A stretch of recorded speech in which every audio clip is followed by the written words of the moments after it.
The following is paid programming. Welcome to Something More with Chris Boyd, certified financial planner practitioner and founder of Asset Management Resources, LLC, a registered investment advisor firm. We call it Something More because we like to talk not only about those important dollar and cents issues, but also the quality of life issues that make the money matters matter. Here he is, your fulfillment facilitator, your partner in prosperity, advising clients across the country, your host, J. Christopher Boyd. Welcome back to Something More with Chris Boyd. I'm Chris Boyd, certified financial planner practitioner. I'm here with Jeff Perry, JD. He is an investment advisory representative with our firm. Happy to be here. Resources. Thanks Thank you. for being here. Thank you. And our show is a financial show. We like to talk about all kinds of topics. In addition to that, those quality of life issues that make the money matters matter. This segment, we are talking a little bit about financial planning topics, a variety of things in mind. But I wanted to start with, Jeff, just a kind of interesting article I came across. I always find articles like stimulative for the conversation. You know, it's a good place to jump off from. So this one caught my eye. What's the income of the top 10%, 5%, and 1% of the population? And that just caught my interest to say, how much is it for these, one percenters that they talk about, that kind of thing? Is it that much higher or what? So anyway, I was interested. So the median income in 2021 from this data for the household was $69,717 of annual income, which that's the middle of the data, right? So middle of the data. So right. Just as many above as below, right? Yep. Okay, that's interesting. I believe that number. That's the number that I would have been almost right on if I guessed. Oh, household. Yeah. Across the country, different, right. That kind of thing. Sure. Well, how'd you do when it came to, you've seen the article, I know, so I won't pretend to quiz you. I'll get it right. Right. How'd you do when you came up with the top 10, top 5, top 1%? Were they lower or higher than you expected? So the top 1% is like impossible because most of them, are in the million adult 45 and up. It's over $1 million. So I kind of get that. Yeah. That's I guess that 1% across all ages. Yes. That was 867,000, almost 500. Which makes sense, right? This is the top one. This is the top earners. Right.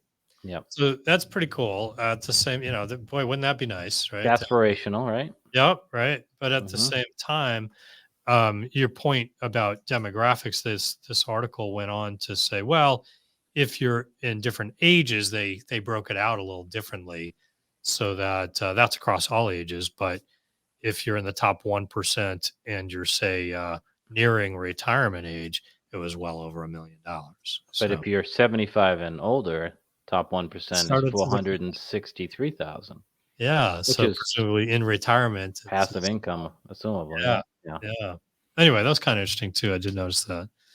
I would think most people think the top 1% of working people in their prime are making more than $1 million. Yes, I would have thought so too. Actually, just not that $1 million isn't a ton of money in a given year just for income. That's absolutely great. At the same time, just would have thought it would be even bigger. And then when you get to the top 10%, same breakout of ages, those numbers are a little less than I thought they'd be. Same. Yeah. Yep. So to give you a sense of it, if you're in that top 10% and you're under 35, it was 122,000 for you to be in the top 10% of earners. Whereas say at 45 to 65, roughly, it was around 250, give or take, a little bit more, a little less. I thought that number would be higher, especially in that range, the prime year earning years. And we're talking about, not talking average anymore. We're talking about the top 10%.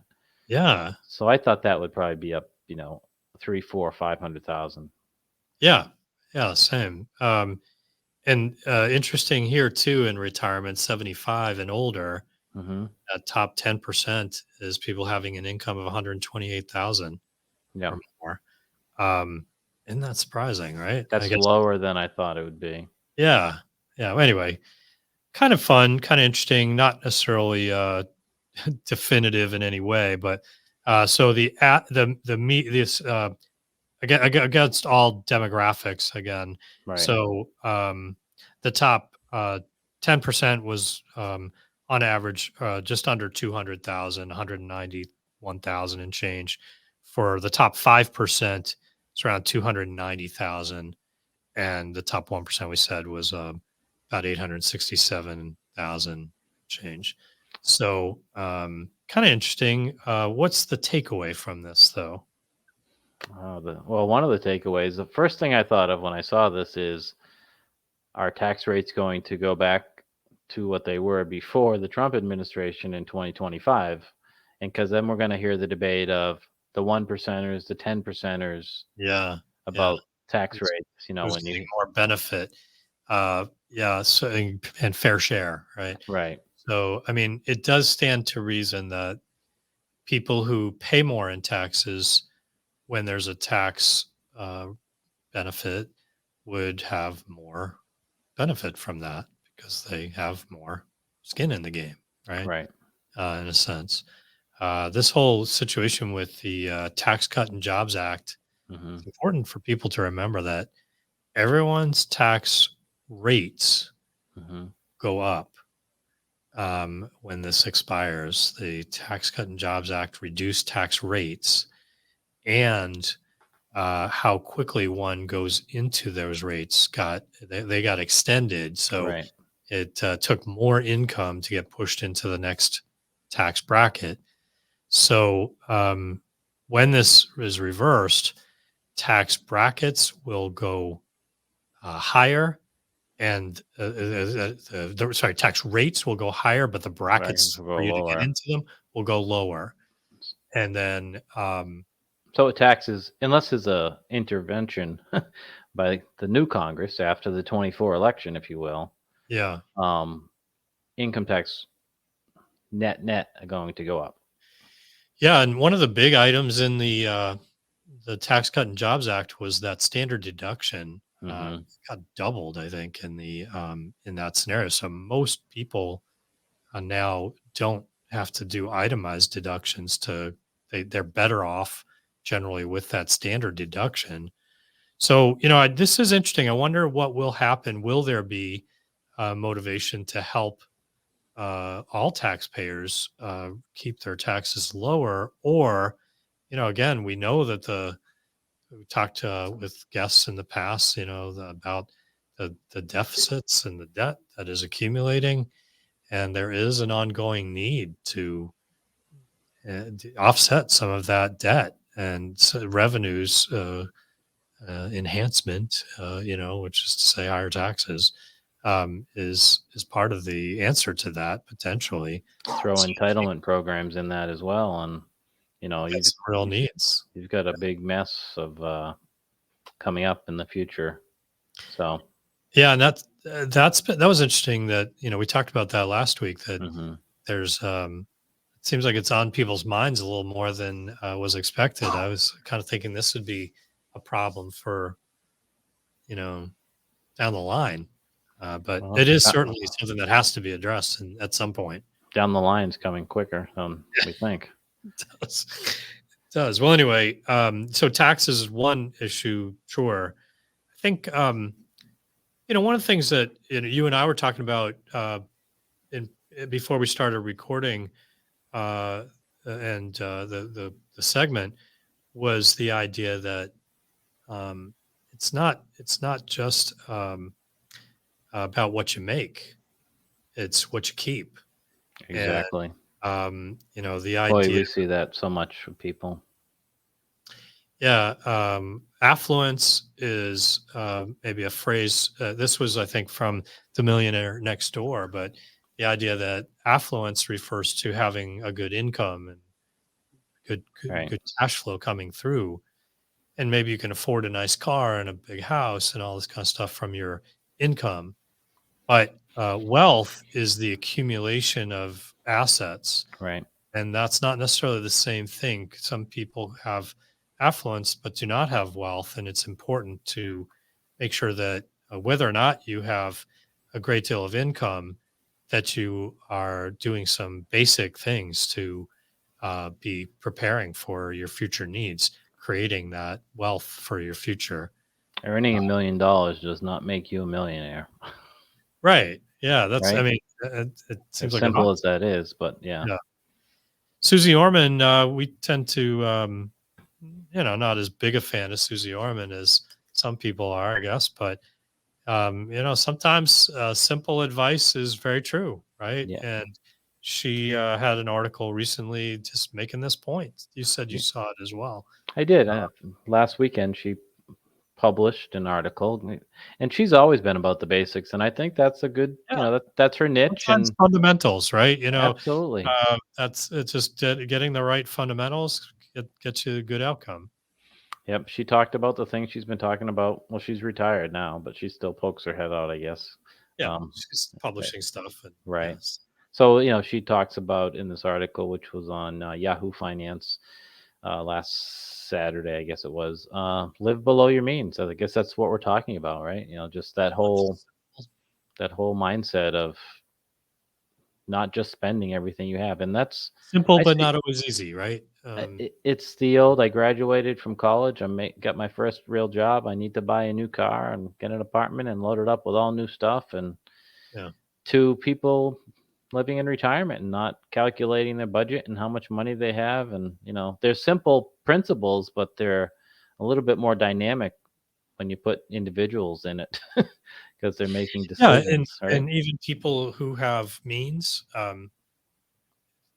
it may not be a necessity Hmm. to be deliberate, but it's one of those things where just a little bit of time and energy can really be prudent and allow you the opportunity to give thought to where do I really want my resources to go, I love, um, yeah. And for whatever reason. You know what I mean? this next one is right on point with that, Chris. And it's something that I try to coach people and mentor people on is eliminate your spending on your wants until you are financially secure. Um, Like, Yeah, don't just because your income went up doesn't mean your spending has to go up. Certainly, you need your basics of food and shelter and transportation and all, but you don't have to. If you get a raise of 5%, you don't have to spend 10% more.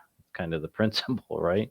I yeah, hear I hear you talking about this to clients, like especially our younger clients. If start investing for your retirement, for example, at least to the match. So if you have a employer who's matching 3%, go for that 3%. And then when your start income there. goes up, right?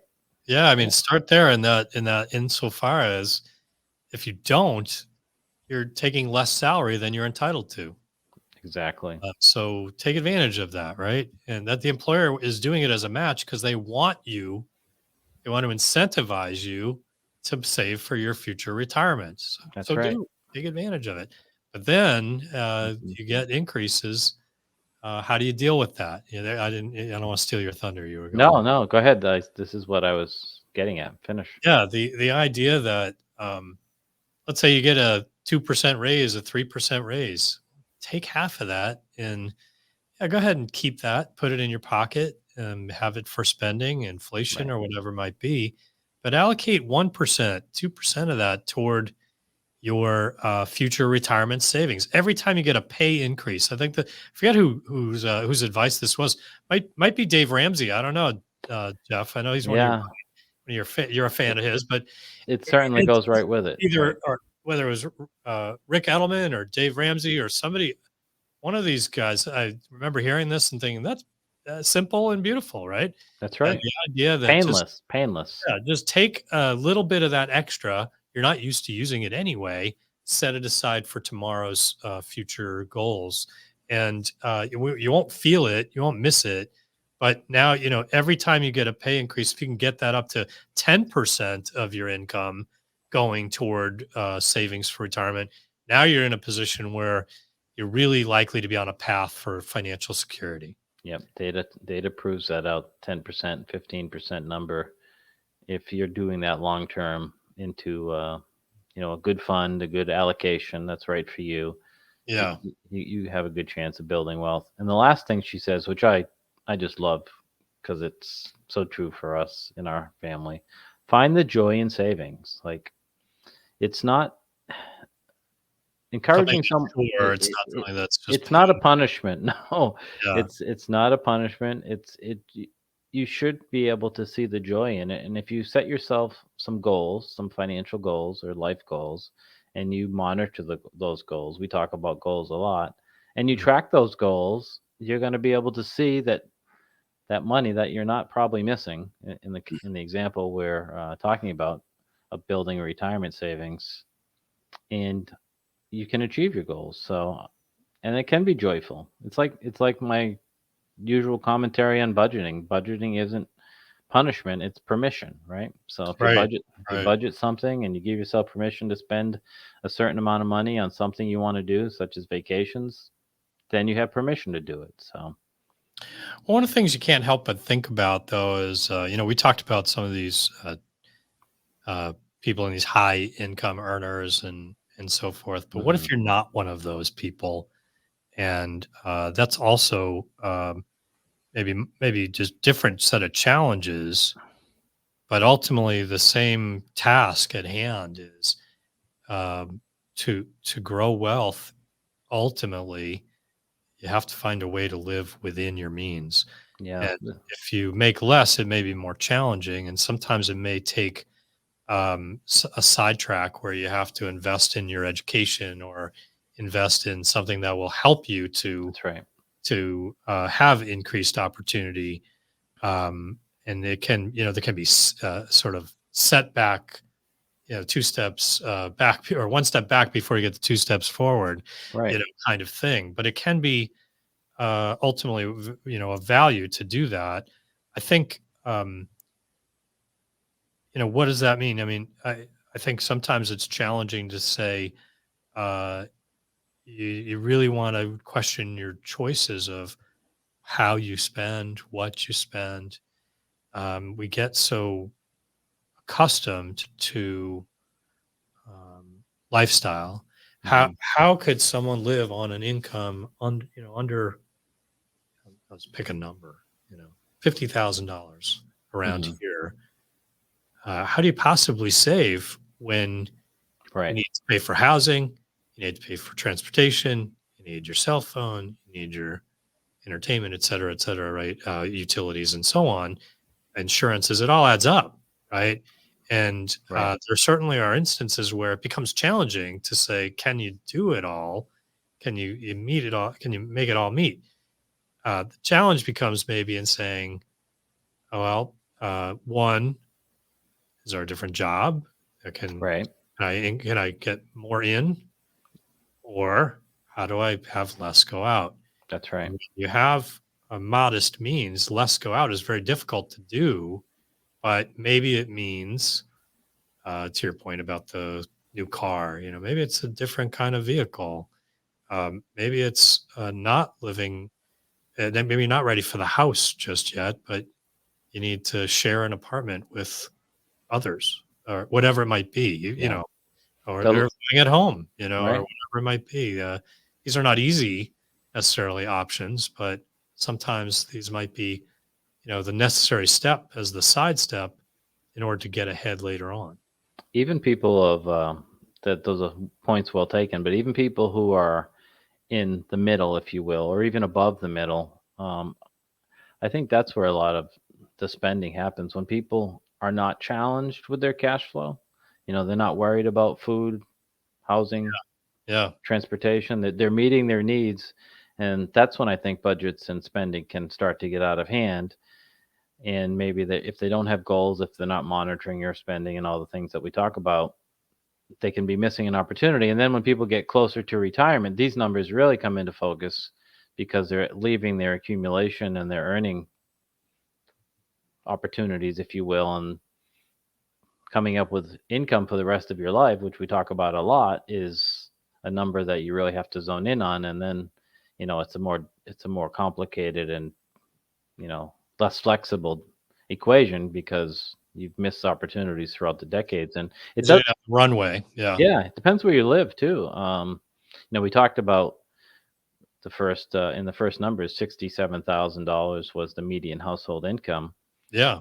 Well, if you're in Massachusetts, where you are, Chris, and most of our listeners, there's certain parts of Massachusetts that are more expensive, but overall, it costs, according to the data that we were looking at before the show, Massachusetts is an expensive place to live, and to retire in Massachusetts, it says that you need $97,000 a year to live comfortably in Massachusetts. Now, that's not true for every place. It depends if you have a mortgage. It Yep. depends on a lot of things. So I don't want to use a number and have people faint. Yeah. And different parts of the state might be different from other That's parts of right. the But real just estate or just whatever. thinking about, versus, I mean, the most expensive state in the nation is Hawaii. Makes So sense. living in a high expense state versus a low expense state certainly is a factor in how you have your health care and all I've of had that conversation with retirees before as well. that. I think I've shared this with you, Jeff. We Yep. had clients who came in and they're saying, in 5 years, we think we want to move to Florida and we'll downsize and, they're going to scale back their house and they'd be able to get whatever they need for less money, that kind of thing. Right. Cost of living might be a little lower. So we did an analysis and we're like, why don't you think about moving sooner? It's like, and they did. It was one of those situations where the calculation was like, this isn't looking good the way it currently is structured. You'd be better off to move now. Yep. You know what I mean? But it's an example of what you're talking about where cost of living, cost of housing, things can be different in different geographies, and that can create better cash flow dynamics. Well, I'm down here in Florida, right? So it's $68,000 on average. So I think that's the story of people retiring from the Northeast, selling their home, which is worth probably more than they think. 68,000 was the amount needed in this Yeah. study for the average Flor- retirement need. Floridian, yeah. And the least expensive states, just to people who might be wondering, in case you want to move to the least expensive state, is Mississippi, Oklahoma, Alabama, Kansas, and Iowa. They're all in the mid Yeah. 50s. So, it's not just a financial decision. I kind of kid about that too with people say, well, if you want your long-term care costs to go down, maybe get it in Mississippi, Yeah. or, someplace in that, where there's one of these cost of living is lower. But, of course, if you don't have family there or, you don't have the draw, you might not be as inclined to go. Right. That's right. That's right. But these questions are, the younger you are, the more opportunity you have to make the good choices and save for your retirement and allocate the dollars where you want them to go. You have less choices as you get older, obviously. Yeah. Yeah. That's a good point. And, listen, if you're someone who's thinking about retirement, don't forget about our Retirement Red Zone webinar that we have coming up. This could be a resource for you in the next couple of weeks. We've got it on September 20th at 10 a.m. Will be a webinar that you can register for through our website, amrfinancial.com, or you can also check it out. We'll record the webinar and post it on our website. But this is really for our clientele. But we're making it available to our radio listeners as well, if you'd be interested. A whole range of things we're going to talk about for thinking about as you get closer to retirement, ranging from healthcare, ranging from cash flow planning, some estate planning considerations, right, Jeff? Yeah. Lifestyle. How do you Lifestyle. want to live, right? Because that's a foundational question. How do you want to live? And then you got to figure out if you can. We So, promise not to tell everybody to move to Oklahoma as well. right. Well, just those may be some things to give thought to as well. Well, in terms of your planning, if you have time, might find some useful tips and resources in that. And of course, if you'd like to speak to us, you're more than welcome to reach out to us at amrfinancial.com, or you can give us a call at Asset Management Resources 508-771-8900 or toll free 866-771-8901. One of the things we didn't talk about, Jeff, was the idea of tax planning in retirement as one of those things that, and I'm sure we'll talk about that in the seminar as well. But that's one of those things that I think is. It's a big one. It's a big one. People assume that they can do projections on their own, or, with financial calculators. And a lot of the calculators are people who are thinking about their income aren't projecting in income taxes. So withdrawals from pensions or IRAs or 401ks, most of the time, we'll talk about it more in detail in the future, but most of the time they're going to be taxable, and you have to factor that in. Yeah. And, when we're talking about planning for retirement and saving Right. for retirement, this is one of those things that's really important to have more than one resource of funds. Exactly. People tend to really build up their retirement money or 401k or whatever it might be. But it's also important to have funds in other locations as well. Like a Roth IRA can be a good example. Excellent tool. Yeah. That's one of the things we'll talk about, I'm sure, as well. Is, this is one of these things where there may be a period where doing some Roth conversions can make sense, particularly if you have a window where you've retired, your income has gone down, and then you have a few years before you start your Social Security or distribution requirements from your retirement funds. There may be a window to intentionally take some tax decisions in order to reduce the escalation of taxes later in life. Right. So, it may pay off greatly in your future retirement years. lots to consider. And Always. and anyway, thanks, Jeff, for going through this with me. And for our listeners, if there's any way we can be of help to you, whether it's through our webinar or just talk to you one-on-one, feel free to reach out to us at AMR. We hope to be of help. Thanks for listening. Until our next segment, keep striving for something more.